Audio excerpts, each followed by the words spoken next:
the future of Destiny beyond Final Shape, which was the big kind of looming question of what even happens. Is Destiny going to end? Is Destiny going to be over? Are they going to make a Destiny 3? Is there going to be more expansions? What are we going to expect? Now, the big kind of main answer to that is episodes, which I think is very interesting. What do you think about episodes and the future of Destiny? So I think it really comes down to how you slice it, right?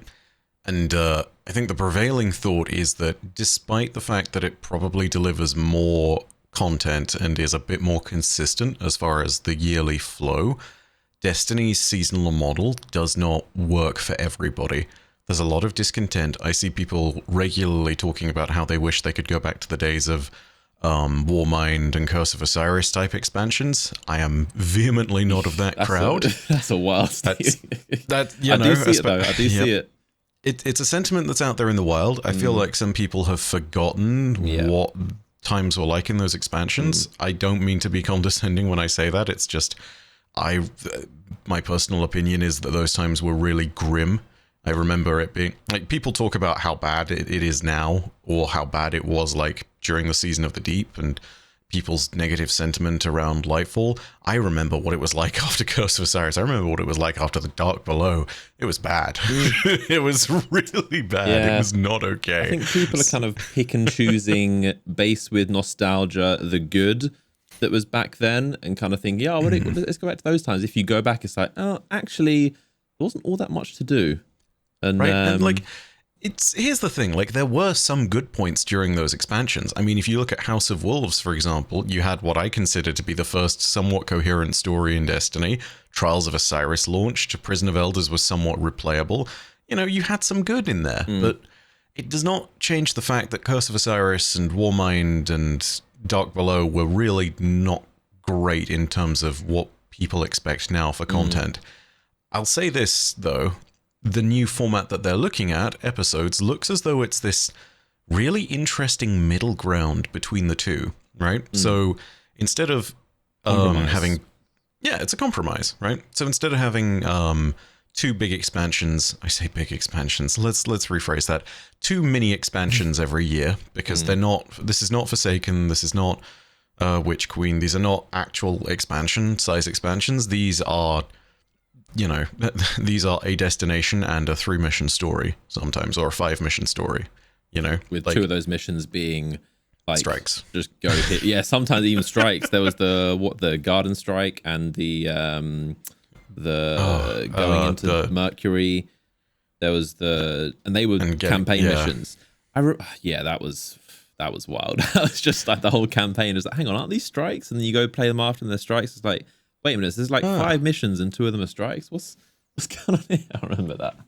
But yeah, like, all of that aside, you have that middle ground between the expansion that you would get out of something like, say, Warmind and Curse of Osiris, and what you have currently with the seasonal model, which is an interesting choice, and I feel like people are, generally speaking, pretty receptive to charting that middle ground.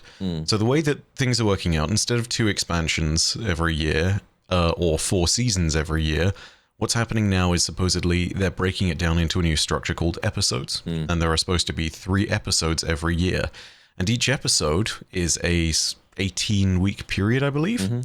And they stated that within each of these 18-week periods, each episode will have 3 acts, which is where this gets really interesting, because apparently it means that every 6 weeks there's a new kind of story beat that's going on, and whilst each episode supposedly has its own internal theme, such as, say, Heretic, or whatever the other ones are called. Echoes, I think, is the first. Point being, whatever the Echoes. Overarching theme of the act is, you know, whatever the overarching theme of the episode is, each act has its own sort of take on that and is a new story beat. And those drop every 6 weeks, which is, I mean, that's actually, assuming that it's a decent-sized content drop, that's actually a pretty strong content cadence. We also still have to acknowledge we don't know what this looks like, right? Because new content every 6 weeks with a new act sounds pretty good, but that's a month and a half between each thing, and we also don't know what each thing for each episode really delivers, right? So what we could be looking at is a sizable set of story missions every time that one of these drops. And if that is the case, every 6 weeks getting new story content. Interesting. Not totally sure how I feel about it, but it is definitely something where I feel as though it might satisfy that middle ground. As far as the leveling and season pass structure that they've got going on, they'll still have a season pass. They are stating that instead of having 4 every year, 1 for each season, they're going to have 3 each year, 1 for each episode, and that each one of them now will have rewards going all the way up to 200 levels. Yeah. Which is interesting. Yeah. I think that's the real... Yeah, I think that's where a lot of the real negative sentiment around episodes has come from, right? If any. Because generally, I think the idea has been received well and people are receptive to it. But the idea of pushing 200 levels worth of rewards across 18 weeks is a lot. Now, let's be real.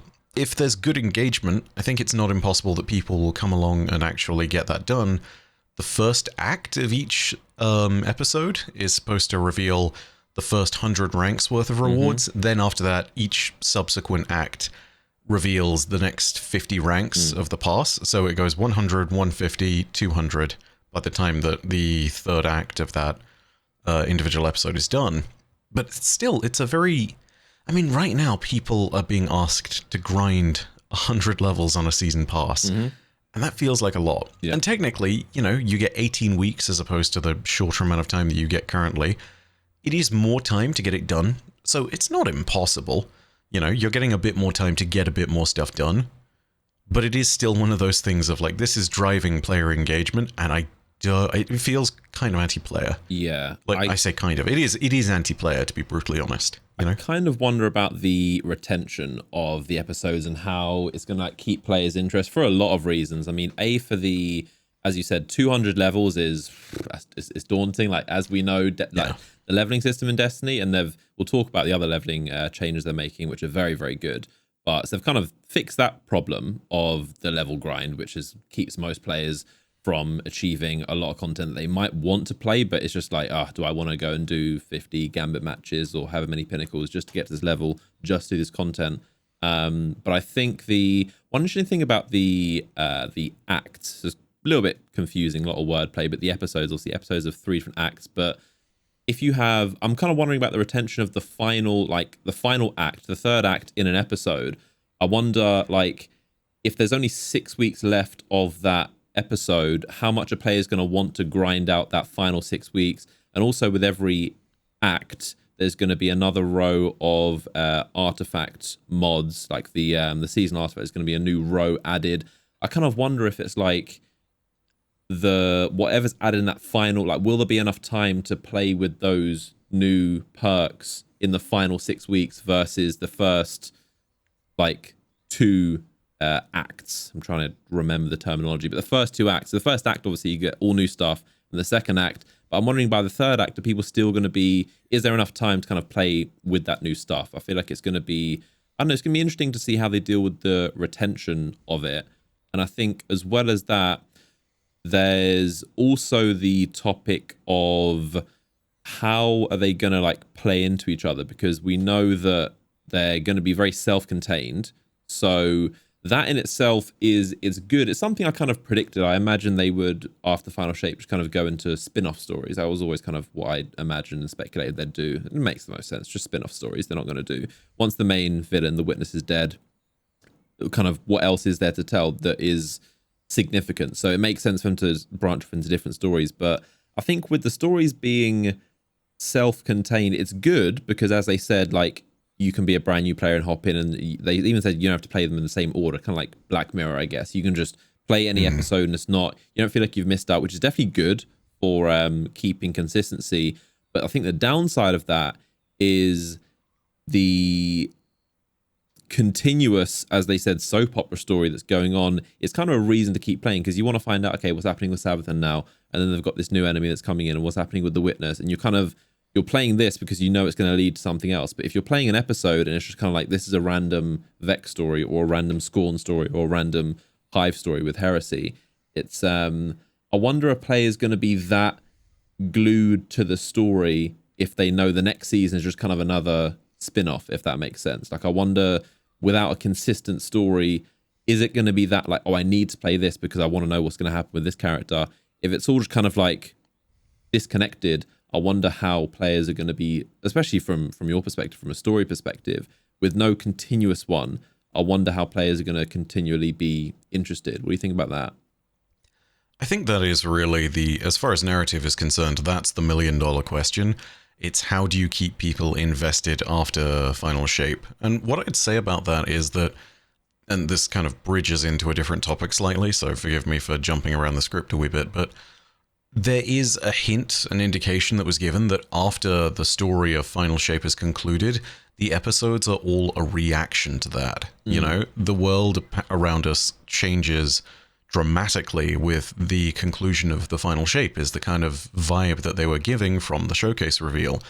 And the episodes being a reaction to that, I think makes sense, because if it is something as big as The Witness and the Traveler and their story coming to a close, it's likely that that changes the entirety of the universe. And sitting there and checking in with all these relevant factions, for this year at very least, assuming that the changes are big and are breathtaking and are really capable of delivering this groundswell of story questions, I think that's good. You know, that is fine.